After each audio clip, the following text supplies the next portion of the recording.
Hey everyone, it's Justin. Thank you for watching and welcome to my house. It's time for another ServiceNow Store Highlights, episode 428, 2023. That's right, SSH v04282023. We've got a big one here. This is a big new release day in the ServiceNow, or episode, I guess I should say. We've got 43 applications to cover, and of those 43, 19 of them are new releases. We've got 10 highlights, 7 compatibility updates, people getting updated to Utah. There's 3 little itty bitty fixes and just 4 release notes fails. So that's going to be the agenda for this episode. Let's get right to it and knock out those release notes fails. We'll just sort here and I'll say none, and then we'll grab the release notes fails. And you see I've got finance operation service delivery, patient trial study oversight, Qualys core, and service graph connector for open telemetry. These were all release notes fails. If you're new to the channel, that means there was no release notes, or the release notes were repeated from the last version and I couldn't figure out what got updated. So I don't know what to tell you other than they got updated, but I don't know what changed. So that's the fail there. Let's go next to our fixes. There was just a few of those. We have calendar component from ServiceNow, actually. Guardrails and quality clouds all had some minor fixes. So if you're using one of those apps, go check out those minor fixes. You might be interested in them. Next up were the compatibility updates. All of them were to Utah. So we've got Automation Edge, BT Digital Services, Nucleus Security, Qualys VMDR, Rubric, Service Graph Connector for Forescout, and UNAL Case Management. Now some of these were technically release notes fails, but I was able to see that Utah got added as a supported release. So I could tell, oh, they just updated this to be compatible with Utah. So that's the bunch that is updated with compatibility updates. And so that leaves us with our new releases. And like I said at the beginning, we've got 19 of these. So we're going to try to cover these quickly. First is AMS Due Diligence, Application Management Services by Advania. Key features here provides an overview of platform usage, customization, configuration, CSDM and CMDB, and integration used by Advania for assessing managed service agreements. We do have some screenshots on here. There is a dashboard for CSDM, CMDB core data. Now we've got another tab for customization and custom objects, another tab for maintenance, another tab for functionality, another back to the original tab. So that's 4 of those right there, and that's the new app from Advania. Next up on our list is going to be Button Component Tenon by Tenon Software, custom button for Tenon. So it looks like a button component. Custom component of a simple button to use in the UI builder. Let's go ahead and take a look at that button. There it is. And there you can see the button actually being used in a workspace or a portal, whichever that one that is that they created using UI builder. All right, so that's what's new from them. Next is Capgemini Future Franchise Services. This is unite franchise operations to drive business value with future franchise services from ServiceNow and Capgemini. Key features: mobile franchisees portal, dashboards, franchisee service management, intelligent store operations, contract and entitlement management, and parts management and repair loop. Technical features: automated routing, Internet of Things and proactive monitoring, CMDB for IT and non-IT predictive intelligence, and appointment scheduling and dispatch. So no screenshots on this one, and that's what's new from Capgemini Technologies. Up next on our list is going to be the CDO Dashboard, or Chief Digital Officer Dashboard, that provides visibility to the health and productivity of the digital properties from ServiceNow. Key features: use this dashboard to get visibility into health and productivity of digital properties. It's built using Next Experience, and metrics are powered by performance analytics. Let's take a look at what that looks like. That's a new look for a dashboard. Haven't seen that one before. Sentiment, usage, operations, transformation, and outcome. And that's my only screenshot. So that's what's new for the CDO dashboard. I will highlight this is from the Innovation Lab. So remember, those do not carry any warranties and are not supported, but still looks pretty cool. After CDO Dashboard, we've got CISO Dashboard, also from ServiceNow. Key features here: single pane of glass view of end-to-end security operations, like the previous one, built using Next Experience and performance analytics. We've got the single screenshot of risk exposure, compliance, security incidents, vulnerabilities, and audits. Looks like this one is also from the Innovation Lab store, so it comes with that warning. Side note, some of these are uninstallable. You can't remove them after you put them in. So FYI, just be very careful when playing around with these, or do it in your PDI and see what that looks like. If it's available in your PDI. They actually don't say up here if it is, like they usually do. Next on the list is GC Dashboard, or General Counsel. Helps legal team gain visibility into legal service delivery and operations. Key features, what I just said, plus it's built on the next experience. We've got a single screenshot, contract, service delivery, privacy and compliance, digital forensics, and self-service from ServiceNow's Innovation Lab, just like the other two we just saw. Next is going to be Header Component from Tenon. I'm not going to clip in that one, but it's obviously a component and UI builder, just like the button that we looked at previously. Next, Hexaware Tensai, an integrated hyper-automation platform that helps enterprises adopt end-to-end automation across their IT and business processes while having complete visibility on ROI. Key features: centralized AI engineering, persona views, predictive AI ops, enterprise discovery, identity orchestration, robust partner ecosystem, technical features, multi-tenancy, microservices-based architecture, and citizen development. No screenshots, but that's what's new from Hexaware Tensai. I hope I'm saying it right. Next, from Imprivata, the Imprivata Identity Governance Connector. Request to manage access to applications and critical resources while maintaining the highest control of security and compliance. Key features: request and integration with Imprivata's identity governance solution, and Spoke supports automated provisioning of application accounts and entitlements. We do have some screenshots. There's a little network or architecture diagram of how it connects to ServiceNow. There is a flow and flow designer, complete with stages and steps for application account request flow. This is the request form, so filling out a request for an application account, and then back to that diagram. So that's what's new from Imprivata. Up next, we've got a list component and a menu component from Tenon. So again, UI builder components for their application. We'll check out PagerDuty Automation then. That is a runbook automation for your ITSM workflows. Key features: integrated with ITSM workflows, allow triggering automation actions from client side or server side scripts. We've got some screenshots before and after. Not sure what they're trying to show here. Maybe disconnected processes with alerts and tickets. Whatever that's supposed to mean. Run deck, create ServiceNow incident, has whether it's complete or not, and I'm not really understanding what this is just yet. It might come to me here in a second. Automation of webhooks to create items from GitHub. This looks like maybe the connection to PagerDuty. PagerDuty's project. Even more interesting now. Run deck after is not loading, so we got the before at the beginning. That was the before, but no after. Let's just try that one more time. Yeah, the run deck after didn't load. So, not quite sure what this is. I know somebody at PagerDuty, so I might hit them up for an explanation on this. Let's just read this real quick.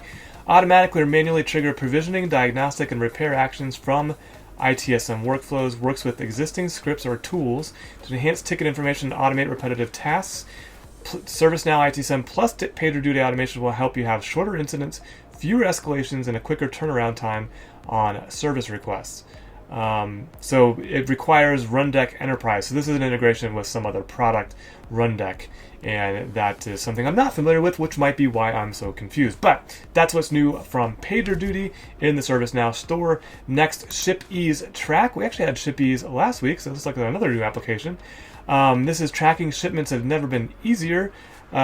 Key features: adds visibility to shipment progress like never before, freeing agents to work on meaningful tasks. Latest location updates, carrier delays, and delivery notifications entirely automated. Major carriers supported: USPS, UPS, and FedEx out of the box, no matter where the label was created. There is our menu item. There is a tracked shipment. I'm having deja vu from last week because I swear we went over this last week, but it came up new this week. Let's just make sure. I'm going to go to that store application in my instance, in my PDI, and see. This should have a record. I got version 1, we crawled it yesterday, and I have just one single version history of what I got yesterday. Initial release of ShipEase TRACK. Interesting. So ShipEase maybe released a subcomponent last week. Let's go look at the store applications. You're kind of getting a view of how my new workspace is looking. So let's just search for ShipEase. I just want to clear this up and see if something was broken with my crawler. No. Okay, so there was an app release last week for ShipEase Core. This week it's ShipEase TRACK. So Core was designed to help work more efficiently, create, manage, and track packages of any kind, and this TRACK must be a sub-component or sub-application for that. Okay, so we answered that question. Let's get back to the episode then. Next is going to be more components from Tenon software. This explains all the new releases. The side modal component, the Slush Bucket component, and the stats bar, all released as singular apps for their components from Tenon, so we won't cover that. Next is Tableau Connector. New this week, connect ServiceNow to Tableau, export and start analyzing your ServiceNow tables data. I think that possessive tables data with Tableau in just 3 minutes. Key features: export any ServiceNow tables and fields, including custom ones, effortlessly include numerous tables and fields, generate multiple data sources or data sets, unlimited data export capabilities, advanced filtering options, robust permission settings, dot walking mechanism for exporting reference type data, pre-typed data eliminates manual conversion, user-friendly and familiar interface, engineered for high availability and optimal performance, access to a qualified technical support team, and comprehensive user admin guide for seamless navigation and usage. We've got some screenshots. Let's check them out. There's that portal they're referencing in the different data sources. We've got a data source being edited. And okay, so you manage this through the portal. So you're going to add a table to be exported and then go configure things all through the Tableau connector in the portal. Here's more editing of the data source. And there is the connection in Tableau. This picture of Tableau, name and password. And then we're back to the portal landing page for this new app from AC Soft Inc. Next is another component from Tenon, Tabs component. So let's see what Tenon's been up to. We have Tenon Marketing Work Management. As must be where all those components we're setting up here. Marketing works on Tenon. I hope I'm saying that right. Key features. Workflow solution enables marketing teams to manage the full lifecycle of their marketing work, from campaigns to projects and tasks. Marketing teams now have a streamlined and efficient way to deliver their marketing work. All right, so I can see there's that button component. So this is built-in next experience and everything. There's a sidebar, so all those different apps that we saw. But here's the dashboard. Looks like you can move to My Tasks. There's Product Release 2.8. There's Task View right there. There's a CMO dashboard, and back to the main dashboard that we were looking at there before. Okay, so that's what's new from Tenon that filled up our new releases this week, but that's okay. That's how UI Builder works. Those little components are released as separate applications. And that is the end of the new releases. So let's go quickly to our highlights of the week. We only have 10 of them, I believe. Let's check them out. Let's see. Yep, I got 10 highlights. AT&T e-bonding got updated to version 3.0.14. Customer release notes. OAuth enhancements was the update on that one for AT&T e-bonding. CMDB CI class models also got an update to 1.45.1, adding the Telecom Network Inventory Product Data Model, or 1.7 data model, and that's from ServiceNow. Next up, from a Defenda Machine Identity Protection, upgraded to version 6.1.0. Supported on Utah and has been tested for integrations with VTTP or VTPP version 21.1 and higher. New features, portal support, improvements to workflows and error handling, bulk renew revoke of certificates, and synchronization of certificates and key store information from Venafi TPP. For certificates that need to be managed from Venafi TPP. Next up, IAM application got updated to version 3.1.34. New features for this minor release: out-of-the-box ServiceNow approval linking, new actions in the backend to handle identities, IAM request data update, multi-contract model enhancements, job role updates, portal changes, and general bug fixes for the IAM application. Next, for Logic Monitor CMDB integration, it got an update to version 1.2.16. And new in this one, categorized and reorganized items in the app panel to better align with their functions, added new functionality to the outbound resources attributes table to allow for related properties, added default outbound properties, and network adapter instance import will now capture the data source name and device properties to allow for easier filtering in transform maps. Next for updates is Microsoft 365 support integration to version 2.1.1.